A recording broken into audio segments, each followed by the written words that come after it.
Welcome to my YouTube channel. आज के इस फोटोशॉप ट्यूटोरियल में हम सीखेंगे हम किस तरह से इजीली अपने किसी भी इमेज को इस तरह के 3D पॉपअप इफेक्ट में कन्वर्ट कर सकते हैं। तो चलिए शुरू करते हैं। सबसे पहले आप एक कैनवस का साइज बना लीजिएगा। अब हम उस वाले इमेज को लेके आएंगे जिसके साथ हम ये इफेक्ट दिखाना चाहते हैं। जैसे कि मेरे पास ये देखिए फोल्डर में ये वाला एक इमेज है। आप अपनी मर्जी के मुताबिक जो भी इमेज यूज़ करना चाहें कर लीजिएगा। इसको मैं यूँ ड्रैग करते हुए यहाँ फोटोशॉप में लेके आता हूँ और फिलहाल के लिए यहाँ से ओके पे क्लिक कर देंगे। नेक्स्ट स्टेप में हम यहाँ पे एक रेक्टेंगल ड्रॉ करेंगे। ये देखिए यहाँ से मैंने रेक्टेंगल टूल सेलेक्ट किया है। इसका कलर मैं वाइट रख रहा हूँ, फिल यानी वाइट रखेंगे। इसके स्ट्रोक को मैंने यहाँ से बंद किया हुआ है और इस तरह से एक रेक्टेंगल ड्रॉ कर रहा हूँ मैं। इसकी पोजीशन पे बिल्कुल पाँव पे ऑलमोस्ट यहाँ पे रखते हैं। इस तरह से रेक्टेंगल ड्रॉ करने के बाद अब हम अपने कीबोर्ड से कंट्रोल जे प्रेस करेंगे और इसी रेक्टेंगल की एक और कॉपी बना लेंगे। ये देखिए 2 कॉपी बन चुकी हैं। इसका कलर मैं चेंज कर देता हूँ, ये रेड कलर सेलेक्ट कर लेते हैं। थोड़ा जूम इन करते हैं, कंट्रोल टी प्रेस करेंगे और इसको मैं ये देखिए ऑल्ट प्रेस करते हुए इस तरह से दोनों तरफ से एक जैसा छोटा करूँगा, यानी इसके अंदर लेके आएंगे और इसके बाद यहाँ से ओके पे क्लिक कर देंगे। अब हम इन दोनों रेक्टेंगल्स को सिलेक्ट करेंगे। ये देखिए शिफ्ट प्रेस करते हुए मैंने सेलेक्ट किए और इस पर राइट क्लिक करते हुए इसे कन्वर्ट टू स्मार्ट ऑब्जेक्ट बना देंगे। इसके बाद हमें इसको शेप भी देनी है। शेप देने के लिए कंट्रोल टी प्रेस कर रहा हूँ मैं और इस पर राइट क्लिक करेंगे और यहाँ से यूज़ करेंगे डिस्टॉर्ट। और ये देखिए मैं ऑल्ट एंड शिफ्ट प्रेस करते हुए इसको बाहर की तरफ लेके जाऊँगा। इस तरह से थोड़ी सी शेप देंगे और ऊपर वाले कॉर्नर को सेम ऑल्ट प्रेस करते हुए अंदर की तरफ लेके आएंगे और यहाँ से सिर्फ शिफ्ट को प्रेस करूँगा और थोड़ा सा नीचे लेके जाऊँगा। इस तरह से एक शेप बनाएंगे और इसके बाद ओके पे क्लिक कर देंगे। हमें इसको थोड़ा कर्व भी देना है, शेप थोड़ी और बनानी है। फिर से कंट्रोल टी प्रेस कर रहा हूँ, राइट क्लिक करेंगे इस पर और इस बार हम यहाँ से यूज़ करेंगे वॉप और इसके एजेस से ये देखिए यहाँ से मैं ऊपर की तरफ लेके जाऊँगा, यहाँ से भी ऊपर की तरफ लेके जाएंगे और यहाँ से भी मैं थोड़ा बाहर की तरफ लेके जाता हूँ। इस तरह से एक 3D शेप देनी है हमें। शेप अपनी मर्ज़ी के मुताबिक एडजस्ट कर लीजिएगा और इसके बाद यहाँ से फिर से ओके पे क्लिक कर देंगे। कंट्रोल 0 प्रेस करते हैं, इसे फिट टू स्क्रीन देखेंगे। नेक्स्ट हम इसमें एक बैकग्राउंड कलर भी ऐड करेंगे। इसके लिए यहाँ से मैं बैकग्राउंड वाली लेयर को सिलेक्ट कर रहा हूँ, एडजस्टमेंट में जाएंगे और यहाँ से यूज़ करेंगे सॉलिड कलर। फिलहाल यहाँ से मैं ग्रे ही सिलेक्ट करूँगा और ओके पे क्लिक कर देंगे। अब हम इस वाले इमेज की पोजीशन को एडजस्ट करेंगे। इसकी पोजीशन एडजस्ट करने के लिए पहले इसको मैं सबसे ऊपर लेके जाऊँगा और इसकी ओपेसिटी को कम करूँगा। इससे ये देखिए पीछे वाला रेक्टेंगल दिख रहा है तो हम आसानी से इसको एडजस्ट कर सकते हैं। मैं इसको रेड एरिया के अंदर लेके आ रहा हूँ। ये देखिए आप अपनी मर्ज़ी के मुताबिक एडजस्ट कर लीजिएगा और इसकी ओपेसिटी को वापस 100% करेंगे। हमें इसकी एक और कॉपी भी लेनी है, कंट्रोल जे प्रेस करेंगे और इसकी एक और कॉपी बना लेंगे। ऊपर वाली दोनों मेन लेयर्स को फिलहाल के लिए हाइड करते हैं। इस रेक्टेंगल वाली लेयर को सिलेक्ट करेंगे।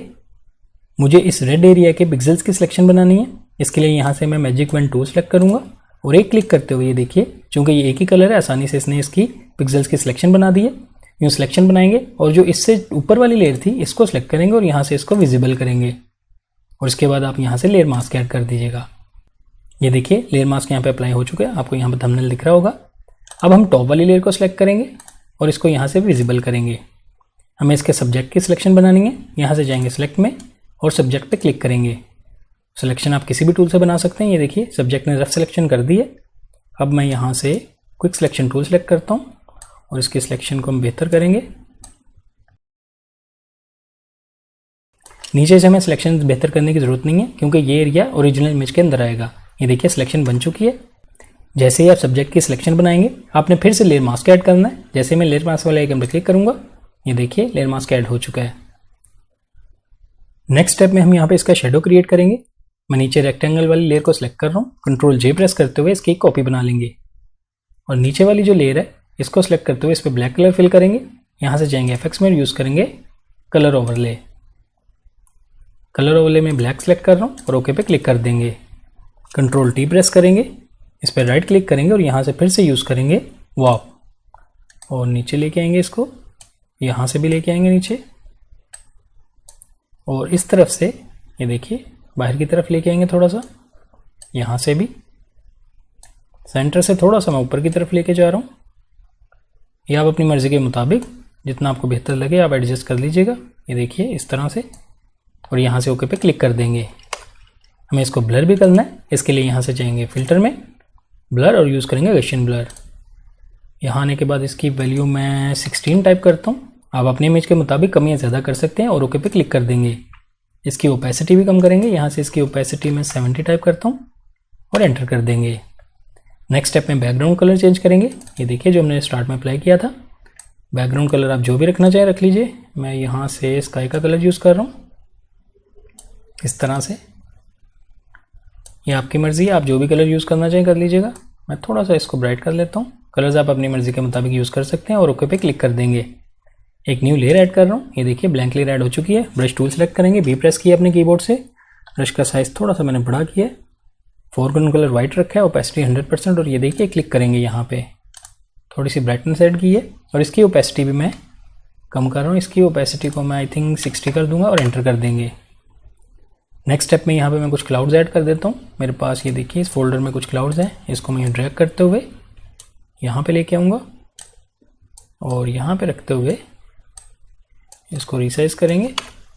इसका ब्लेंडिंग मोड आप अपनी मर्ज़ी के मुताबिक चेंज कर लीजिएगा। मैं यहाँ पे स्क्रीन कर रहा हूँ। इसी की कॉपी लेते हैं। इसको मैं थोड़ा और छोटा करूँगा। राइट क्लिक कर रहा हूँ, वर्टिकल करेंगे, पोजीशन एडजस्ट करेंगे। जहाँ भी आप रखना चाहें रख लीजिएगा। इसी तरह इसी की एक और कॉपी ले रहा हूँ। इन्हीं की कॉपीज़ लेते रहेंगे और आप अपनी मर्ज़ी के मुताबिक एडजस्ट कर लीजिएगा। इसकी मैं ओपेसिटी भी कम कर रहा हूँ। इसकी ओपेसिटी भी थोड़ी कम ही रखेंगे और इसका साइज़ मैं छोटा कर रहा हूँ और इसकी ओपेसिटी को वापस 100% करेंगे। ये आप अपनी मर्ज़ी के मुताबिक जितने और जहाँ भी ऐड करना चाहें कर लीजिएगा। ये देखिए इस तरह से इसकी ओपेसिटी मैं 70 कर रहा हूँ। इस तरह से आप अपनी मर्ज़ी के मुताबिक जहाँ भी इसको एडजस्ट करना चाहते हैं कर लीजिएगा। लास्ट में हम इसके लेवल्स को थोड़ा सा बेहतर करेंगे। टॉप वाली लेयर को मैं सेलेक्ट कर रहा हूँ और यहाँ से जा रहे हैं एडजस्टमेंट लेयर में और यूज़ करेंगे लेवल्स। यहाँ इस वाले स्लाइडर को मैं थोड़ा सा राइट की तरफ लेके आऊँगा। डायरेक्टली भी टाइप कर सकते हैं, मैं 14 टाइप कर देता हूँ। और इस वाले स्लाइडर को भी थोड़ा सा लेफ्ट की तरफ लेके आएंगे। हाईलाइट्स को बेहतर करेंगे, यहाँ से इसको बंद कर देंगे। ये अप्लाई करने के बाद अब आप देख सकते हैं हमने ईजिली अपने इमेज को 3D पॉपअप में कन्वर्ट कर लिया है।